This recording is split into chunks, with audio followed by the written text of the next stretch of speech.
सघन अघन मनमोहक तरुवन मुझको आज बुलाते हैं, लेकिन किए जो वायदे मैंने मुझे याद आ जाते हैं। अभी कहाँ आराम बदा ये मूक निमंत्रण छलना है, अरे अभी तो मिलो मुझको चलना है।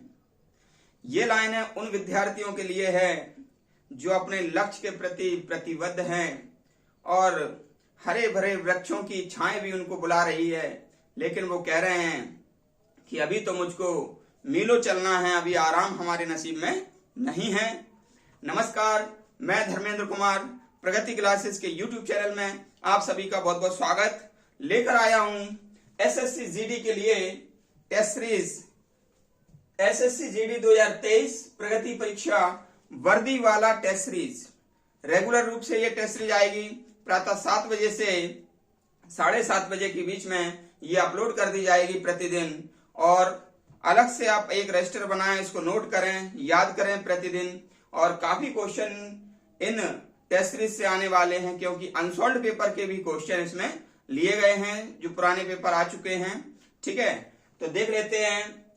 सभी प्रश्नों का यूनिक तरीके से एक्सप्लेन किया जाएगा और आसपास का जो क्राइटेरिया है उसको भी हम इसमें तय करेंगे। तो देख लेते हैं। इसमें पहला प्रश्न है, ध्वनि तरंगें जिनकी आवृत्ति 20 हर्ट्ज से कम होती हैं उन्हें क्या कहते हैं।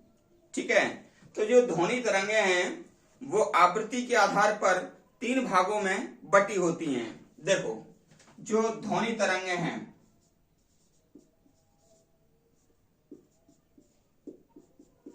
ठीक है, तो ये 3 रूपों में बटी होती हैं।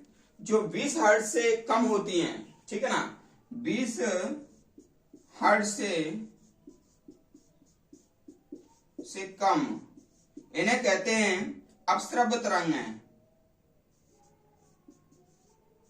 अपश्रव तरंगें कहते हैं। ठीक है, और जो 20 हर्ट्ज से 20,000 हर्ट्ज के बीच में रहते हैं, ठीक है, 20,000 हर्ट्ज के बीच में रहती हैं, तो उन्हें कहते हैं श्रव्य तरंगें। श्रव्य तरंगें। और जो 20,000 हर्ट्ज से अधिक होती हैं उन्हें कहते हैं पराश्रव्य तरंगें। पराश्रव्य तरंगें। तो ये 3 प्रकार की तरंगें होती हैं हर्ट्ज यानी कि आवृत्ति के आधार पर। ठीक है, पहली कौन सी बताई है? पहली है अपश्रव्य तरंगें। अपश्रव्य तरंगें वो तरंगें होती हैं जिनकी आवृत्ति 20 हर्ट्ज से कम होती है, और ये तरंगें मनुष्य नहीं सुन सकता है। और ये तरंगें कौन सुन सकता है? ये तरंगें सुन सकते हैं एक तो गैंडा, ठीक है, दूसरा हाथी, ठीक है, तीसरा दरियाई घोड़ा, कबूतर, व्हेल मछली, ठीक है, इतने सारे जानवर ये अपश्रव्य तरंगें सुन सकते हैं। ठीक है, दूसरा होता है ये श्रव्य तरंगें। ठीक है, श्रव्य तरंगों की जो आवृत्ति होती है वह 20 हर्ट्ज से 20,000 हर्ट्ज होती है, और इसको मानव सुन सकता है। ठीक है, इसको मानव सुन सकता है, ये ध्यान कर लेना। तीसरा होता है हमारा ये पराश्रव्य तरंगें। ठीक है, तो पराश्रव्य तरंगें कौन निकाल सकता है? पराश्रव्य तरंगें चमगादड़ निकाल सकती है। चमगादड़ निकाल सकती है, चूहा निकाल सकता है, डॉल्फिन निकाल सकता है। ठीक है, सीसीडी याद रख लेना। सीसीडी यानी कि सी से चमगादड़, सी से चूहा, डी से डॉल्फिन। तो सीसीडी जो जंतु हैं वो पराश्रव्य तरंगें निकाल सकते हैं। पराश्रव्य तरंगें को अल्ट्रासाउंड भी कहते हैं। अल्ट्रासाउंड, इनका एक अलग नाम है अल्ट्रासाउंड या सोनोग्राफी भी इसे कहते हैं। ठीक है, तो हमारा ये पहला क्वेश्चन, ध्वनि तरंगें जिनकी आवृत्ति 20 हर्ट्ज से कम होती है उन्हें क्या कहते हैं? तो उन्हें कहते हैं अपश्रव्य तरंगें। ठीक है, और अपश्रव्य तरंगें कौन निकाल सकता है? गेंडा, हाथी, दरियाई घोड़ा, कबूतर, व्हेल। पराश्रव्य तरंगें, इनको सोनोग्राफी भी कहते हैं, अल्ट्रासाउंड भी कहते हैं, है ना। और इसको कौन सुन सकता है? चमगादड़, चूहा और डॉल्फिन यानी कि सीसीडी। मानव कौन सी तरंगें सुन सकता है? तो उनको कहते हैं श्रव्य तरंगें। ठीक है, तो ये हमारा क्वेश्चन है, ये एसएससी जीडी में आ चुका है 2023 में। इसको मैंने पूरा एक्सप्लेन किया है। अब यहाँ से प्रश्न बन सकता है आपके इस बार।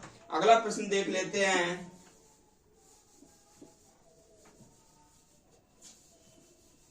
अगला प्रश्न है हमारा, विद्युत विभवांतर का एसआई मात्रक क्या होता है? तो विद्युत विभवांतर का एसआई मात्रक होता है वोल्ट। ठीक है, विद्युत विभवांतर का एसआई मात्रक क्या होता है? वोल्ट। और विभवांतर किसे कहते हैं? दो विभव के अंतर को विभवांतर कहते हैं। ठीक है, दो विभव के अंतर को विभवांतर कहते हैं। और विद्युत धारा में ये महत्वपूर्ण भूमिका निभाता है, यानी कि आवेश को ले जाने का कार्य करता है। तीसरा है, भूकंप मापने के लिए किस यंत्र का प्रयोग करते हैं? तो भूकंप मापने के लिए रिक्टर पैमाने का प्रयोग करते हैं।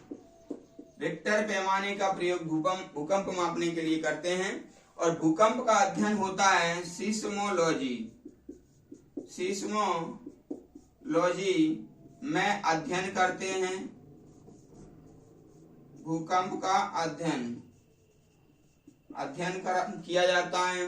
भूकंप को हम भूचाल भी कहते हैं। ठीक है, भूकंप को क्या कहते हैं? भूचाल भी कहा जाता है। रिक्टर पैमाने की खोज यूएसए में की गई थी एक वैज्ञानिक के द्वारा। 1935 में रिक्टर पैमाने का आविष्कार हुआ था 1935 में, यूएसए यानी कि अमेरिका में। ठीक है, सीस्मोलॉजी में भूकंप का अध्ययन करते हैं और इसको भूचाल भी कहा जाता है। ठीक है, अगला प्रश्न देख लेते हैं। प्रश्न नंबर 4। तो प्रश्न नंबर 4 है, आवर्त सारणी में 17वें समूह के तत्वों को क्या कहते हैं? देखो, हमारा जो आवर्त सारणी है उसमें 17वां समूह है। तो 17वें समूह को हम हैलोजन तत्व कहते हैं। क्या कहते हैं? हैलोजन तत्व कहते हैं। ठीक है, तो हैलोजन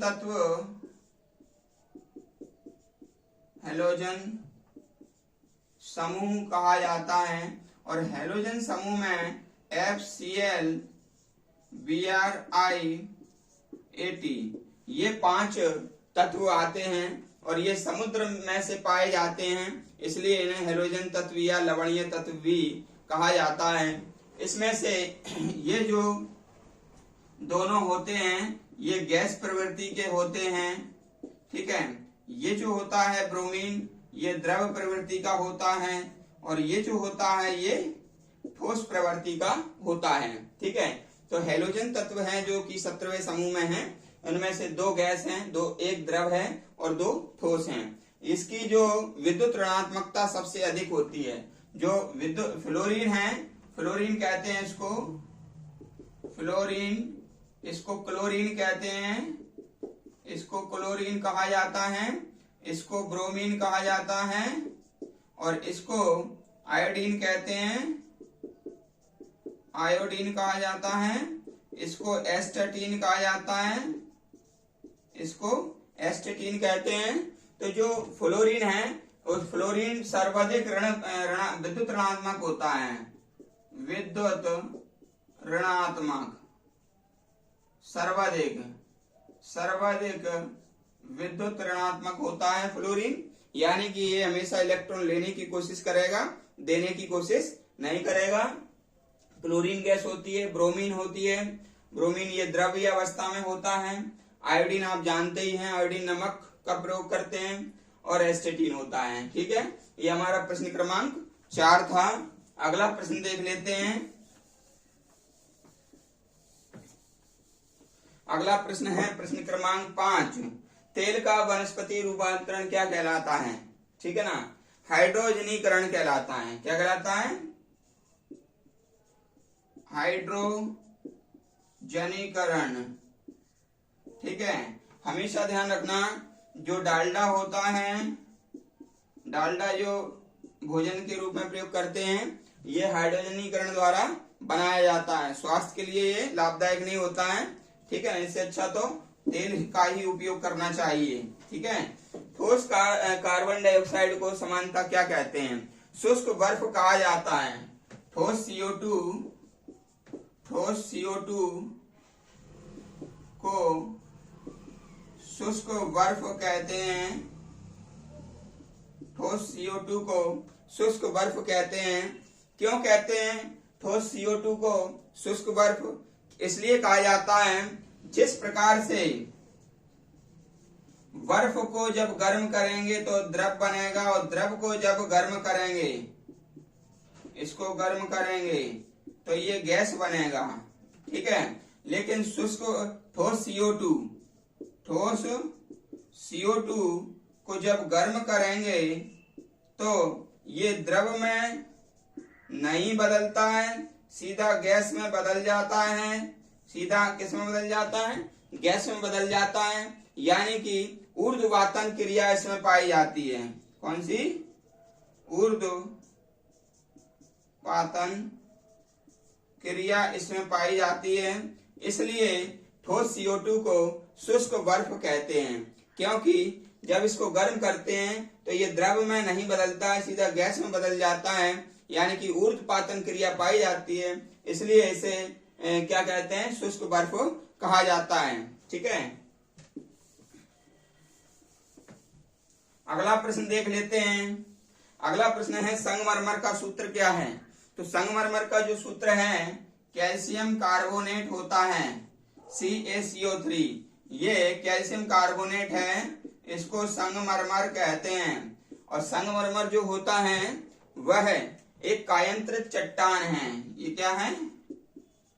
कायांतरित चट्टान होती है, ठीक है। और जो मकराना है, मकराना संगमरमर है ना, राजस्थान में पाई जाती है। मकराना संगमरमर कहाँ पाई जाती है? राजस्थान में पाई जाती है, ठीक है। और एक चीज ध्यान रख लेना, अंडे का जो छिलका होता है ना ऊपर का, तो वह कैल्शियम कार्बोनेट, अंडे का छिलका इसका ही बना होता है, कैल्शियम कार्बोनेट का, ठीक है। अगला प्रश्न देख लेते हैं। अगला प्रश्न है, प्राकृतिक गैस के ज्वलन पर कौन सी गैस निकलती है? तो CO2 गैस निकलती है। कौन सी? Carbon dioxide. और रोटियां जब फूल जाती हैं तो उसमें भी CO2 रहती है, कोल्ड ड्रिंक में भी CO2 रहती है, ठीक है। लेकिन जो कुरकुरे और अंकल चिप्स के जो पैकेट हैं उनमें नाइट्रोजन गैस रहती है, ठीक है। आगे बढ़ते हैं। प्लास्टर ऑफ पेरिस का रासायनिक सूत्र क्या है? तो प्लास्टर ऑफ पेरिस है, ठीक है, ये POP कहते हैं। प्लास्टर ऑफ पेरिस को क्या कहते हैं? POP। CaSO4 calcium sulphate 0.1/2 H2O। तो ये तो हो गया plaster of Paris. Plaster of Paris. और यदि ये आ जाए CO4 है ना 0.2 H2O, तो इसको कहते हैं जिप्सम। जिप्सम या हरसौंठ या सेलेनाइट। सेलेनाइट, ठीक है। इतने नामों से इसको जानते हैं जिप्सम को।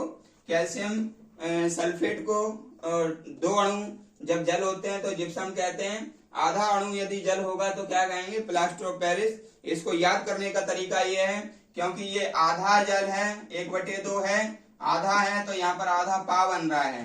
तो जब भी कैल्शियम सल्फेट के साथ में आधा अणु जल आए तो आधा पा देख लेना। तो ये प्लास्टर ऑफ पेरिस का सूत्र है। और इसमें 2 अणु जल है तो ये जिप्सम है। जिप्सम को हरसौंठ भी कहते हैं और सेलेनाइट भी कहते हैं। मध्य प्रदेश के जबलपुर में ये जिप्सम की खदानें हैं भाई, ठीक है। जिप्सम की खदान है जबलपुर में,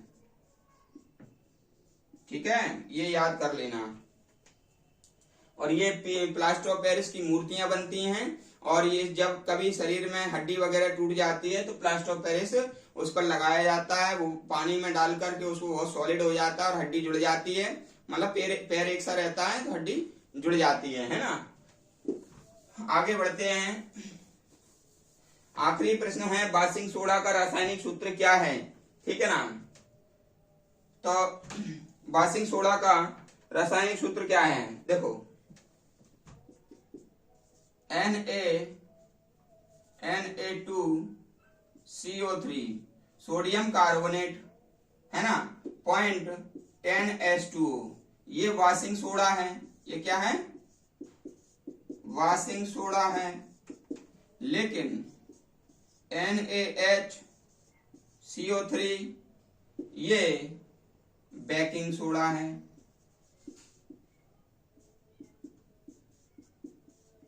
ठीक है, बेकिंग सोडा का प्रयोग करते हैं पेट की अम्लता दूर करने में, है ना। और ये वॉशिंग सोडा का प्रयोग करते हैं कपड़े धोने में। ठीक है ना। तो इस प्रकार से ये आज का हमारा टेस्ट सीरीज था। टेस्ट सीरीज रेगुलर रूप से आएगी, आप जुड़े रहिए और वीडियो अंत तक देखें। वीडियो को शेयर करें अपने दोस्तों के पास। यदि आपका कोई सवाल है तो कमेंट बॉक्स में आप सवाल करें। जो व्यक्ति नए हैं वो चैनल को करें सब्सक्राइब। यदि आपको वीडियो अच्छा लगे, ठीक है, तो आप उसको लाइक करें, शेयर करें। सभी का बहुत बहुत धन्यवाद।